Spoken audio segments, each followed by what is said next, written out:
السلام علیکم ورحمۃ اللہ وبرکاتہ۔ اعوذ باللہ من الشیطان الرجیم، بسم اللہ الرحمن الرحیم۔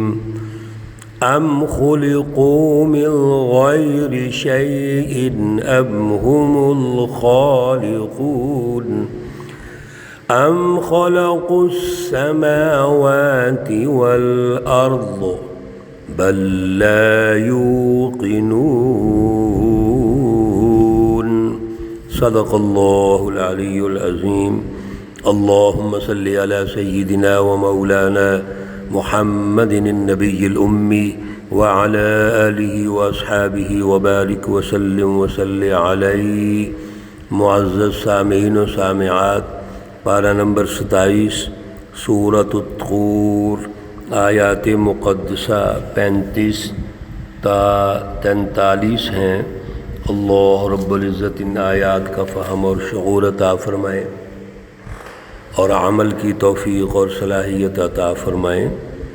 گزشتہ درس میں اللہ رب العزت نے رسول اللہ صلی اللہ علیہ وسلم کی بعثت کا جو مقصد ہے وہ ہے دعوت، وہ ہے ابلاغ، اللہ کی طرف بلانا لوگوں کو، اور فلسفہ توحید کی دعوت دینا، اس پر جماعت سازی، اس پر ایک ایسی جماعت کی تشکیل جس نے نظام چلانا ہے، اللہ کی بالادستی قائم کرنی ہے۔ تو اللہ نے فرما دیا کہ آپ اپنا کام کریں، ان کو چھوڑیں۔ فذکر، آپ اپنا کام کیجئے۔ کیوں؟ آپ تو اعلیٰ رہنما ہیں، سچے اللہ کے نبی ہیں۔ یہ جتنی بھی گفتگو کرتے ہیں ان کی ذہنی سطح بڑی کم ہے، ان کے ذہنوں میں تکبر اور غرور اور فخر ہے، یہ ان کے دماغ خراب ہیں۔ یہ ہم قوم طاغون، یہ سرکش ہے، شرارتی ہیں۔ ایک شرارتی آدمی سے کیا توقع کر سکتے ہیں؟ وہ فساد فی الارض کرے گا، انتشار فی الارض کرے گا، فرقہ واریت پیدا کرے گا، ظلم سے کمپرومائز کرے گا، شیطانوں سے کمپرومائز کرے گا، ذاتی مفادات اٹھائے گا، وقتی اور ذاتی اس کی سوچ ہوتی ہے۔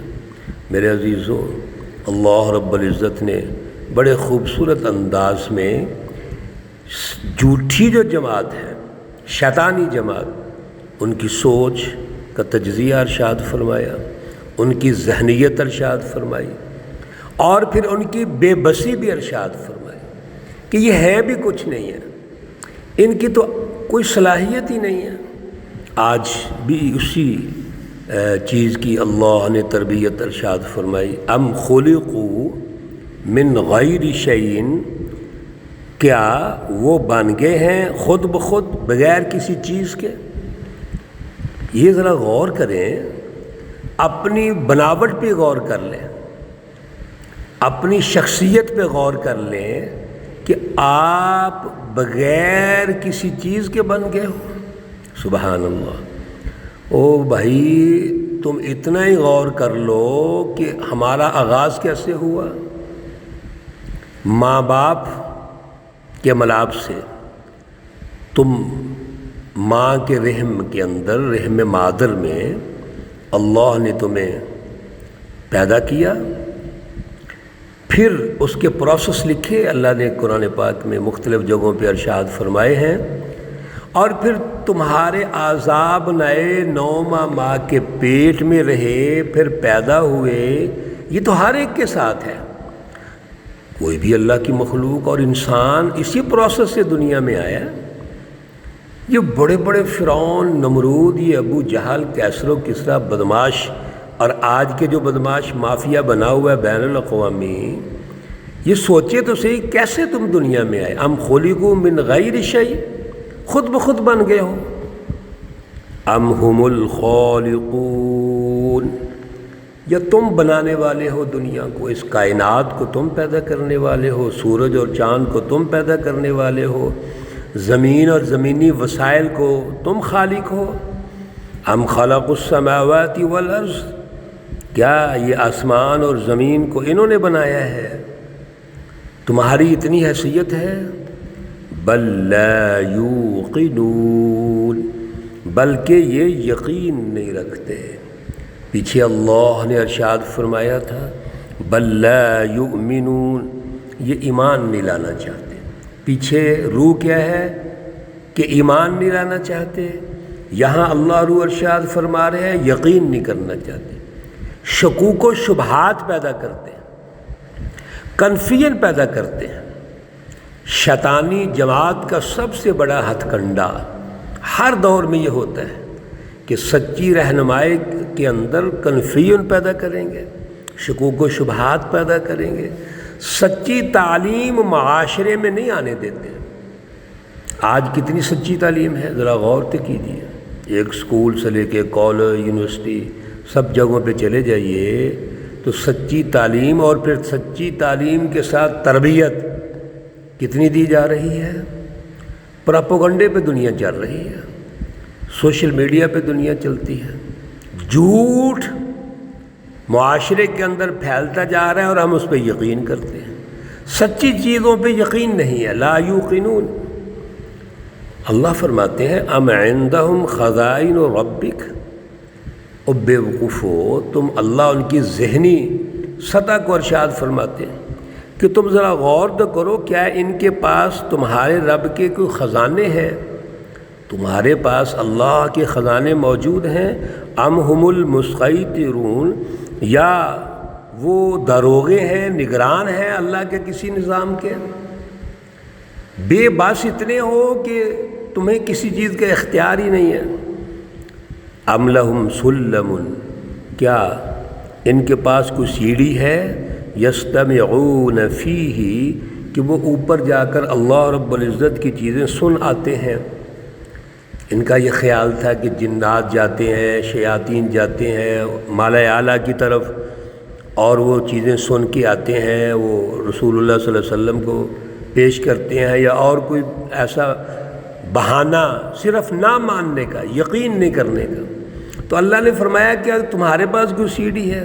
فَلْيَأْتِ مُسْتَمِعُهُمْ، اور اگر تم کو وہاں سے کوئی چیز سن کے آتے ہو تو پھر بِسُلْطَانٍ مُبِينٍ، کوئی سند پیش کرو، دلیل پیش کرو کہ کوئی ایسی ہے چیز سیڑھی لگا کے اوپر جا کے سن کے آتے ہو اور رسول اللہ صلی اللہ علیہ وسلم کا مقابلہ کرتے ہو۔ پھر ان کی کتنی منفی سوچ ہے کہ اللہ کے لیے بیٹیاں اور اپنے لیے بیٹیوں کی ڈیمانڈ کرتے ہیں۔ اللہ کے جو فرشتے ہیں، جو اللہ کی ٹیم ہے، پورا رابطہ کار ہے سسٹم کو چلانے کے، ان کو کہتے ہیں یہ اللہ کی بیٹیاں ہیں، اور اپنے لیے بیٹی کا لفظ بھی سننا پسند نہیں کرتے۔ وَإِذَا بُشِّرَ أَحَدُهُمْ بِالْأُنثَىٰ ظَلَّ وَجْهُهُ مُسْوَدًّا، بیٹی کا لفظ جب سنتے تھے تو چہرے سیاہ ہو جاتے تھے۔ تو اللہ کہتے ہیں أَمْ لَهُ الْبَنَاتُ، اللہ کے لیے تم بیٹیاں بناتے ہو، وَلَكُمُ الْبَنُونَ، اور اپنے لیے تمہارے لیے بیٹے۔ سبحان اللہ، کتنی منفی سوچ ہے جو اللہ تجزیہ ارشاد فرما رہے ہیں۔ ام تسألهم اجرا، کیا آپ سے کوئی رسول اللہ صلی اللہ علیہ وسلم اجر مانگتے ہیں؟ ان سے کوئی ایسا بدلہ، کوئی معاوضہ، کوئی تنخواہ، کوئی مادی مفاد مانگ ہی نہیں رہے۔ رسول اللہ صلی اللہ علیہ وسلم تو فرماتے ہیں لا اسألکم علیہ اجرا ان اجری الا علی اللہ، اللہ کے پاس اجر ہے، میں تو اللہ کا نمائندہ ہوں، اللہ سے لینا چاہتا ہوں، تمہاری حیثیت کیا ہے؟ تو کیا ان سے کوئی اجر مانگتے ہیں اور وہ اجر اپنے ذمے میں؟ فَهُم مِّن مَّغْرَمٍ مُّثْقَلُونَ، بس وہ اپنے اوپر تاوان سمجھتے ہیں، بوجھ سمجھتے ہیں، یہ سمجھتے ہیں کہ ہم نے کوئی اجر، کوئی تاوان، کوئی مادی مفاد کسی اعتبار سے، کسی عنوان سے وہ رسول صلی اللہ علیہ وسلم کو دینا ہے۔ وہ تو کچھ مطالبہ ہی نہیں کرتے۔ ام عندہم الغیب، کیا ان کے پاس کوئی غیب کی خبریں ہیں، کوئی راز ہیں؟ فہم یکتبون، تو وہ لکھ رکھتے ہیں اپنے پاس، انہوں نے اپنے پاس لکھے ہوئے ہیں، کچھ بھی نہیں ہے۔ ایک ایک لفظ کو اللہ نمایاں فرما رہے ہیں۔ ام یریدون کیدا، اصل چیز یہ ہے کہ یہ چاہتے ہیں داؤ لگانا، دھوکہ دینا۔ فالذین کفروا هم المکیدون، یہ جتنے کافر ہیں، ظالم، مشرکین مکہ، کفار مکہ، ظالم سسٹم جو قائم کیا ہوا ہے انہوں نے، صرف اور صرف داؤ، فریب، دھوکہ۔ میرے عزیزو، کسی بھی دور میں یاد رکھیے جب ظلم کا نظام ہوتا ہے تو وہ ظلم کا نظام قائم رکھنے کے لیے اور وہ ظلم کا نظام اپنی بقا کے لیے ایسے ایسے داؤ پیل چلیں گے، ایسا ماحول قائم کریں گے، مختلف عنوان بنائیں گے خوبصورت، اندر داؤ پیچ چل رہے ہوتے ہیں، اندر دھوکہ دے رہے ہوتے ہیں۔ عوام کو مطمئن کرنے کے لیے رفع عامہ کا عنوان بنائیں گے، کوئی مذہبی لیبل لگا لیں گے، کوئی سیاسی لیبل لگائیں گے، خیر خواہی کے لیبل لگائیں گے، اندر کھاتے وہ انسانیت کو تباہ کرتے۔ اصل میں تو یہ دیکھنا ہے، معیار اور میرٹ یہ ہے کہ ظلم کے سسٹم کو کون چینج کرتا ہے۔ اگر ظلم کے سسٹم کے ساتھ کمپرومائز کر کے اور دعوے قائم کر لیے، اس کا مطلب یہ ہے کہ ہم نے ظلم سے کمپرومائز کیا ہے اور عوام کو دھوکہ دے رہے ہیں۔ اس لیے آگے اللہ نے ارشاد فرما دیا، ام لہم الہ غیر اللہ۔ سب سے اہم بات یہ ہے کہ کیا اللہ کے علاوہ ان کا کوئی حاکم، معبود، حکمران ہو سکتا ہے؟ اصل چیز یہ ہے کہ اللہ ہے سب کچھ، وہی ہمارے حاکم ہیں، وہ انسانوں کے رب بھی ہیں، رب الناس بھی ہیں، مالک الناس بھی ہیں، الہ الناس بھی ہیں، وہی آل ان آل ہے۔ اسی کی بالادستی ہونی چاہیے، اسی کا سیاسی نظام ہونا چاہیے، اسی کا معاشی نظام ہونا چاہیے، اسی کے فلسفے کو غالب ہونا چاہیے۔ کیوں؟ سبحان اللہ، اللہ پاک ہے، عما یشرکون، ان چیزوں سے جس سے وہ شرک کرتے ہیں۔ اللہ ہر قسم کے شرک سے پاک ہے۔ اللہ کا مقابلہ ہے ہی کوئی نہیں کسی کے ساتھ۔ بھائی اللہ کا مقابلہ تو تب ہو جب اللہ کے مقابلے میں کوئی پیدا کرنے والا ہو، بنانے والا ہو، کوئی دوسرا خدا ہو، تو پھر مقابلہ ہوگا۔ اس لیے تو ایک ہی معبود اور ایک ہی حکمران ہے، حاکم اعلیٰ، وہ اللہ کی ذات اقدس۔ معبود بھی وہی ہے، ہمارا مالک بھی وہی ہے، خالق بھی وہی ہے، تو پھر مقابلہ کس بات کا؟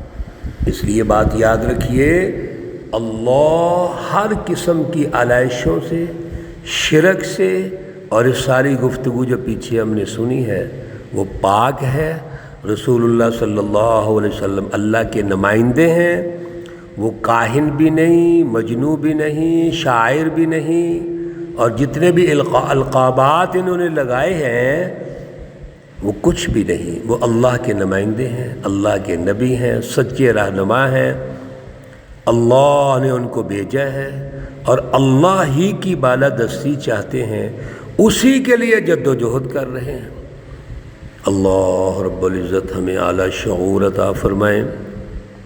اللہ رب العزت تمام بیماروں کو شفائے کاملہ عاجلہ مستمرہ عطا فرمائے۔ اللہ رب العزت تمام مرحومین و مرحومات کو جنت الفردوس میں اعلیٰ مقام عطا فرمائے۔ ربنا تقبل منا انك انت السميع العليم وتب علينا انك انت التواب الرحيم، وصلى الله تعالى على النبي الأمي محمد وعلى آله وأصحابه أجمعين برحمتك يا أرحم الراحمين۔ السلام علیکم ورحمۃ اللہ وبرکاتہ.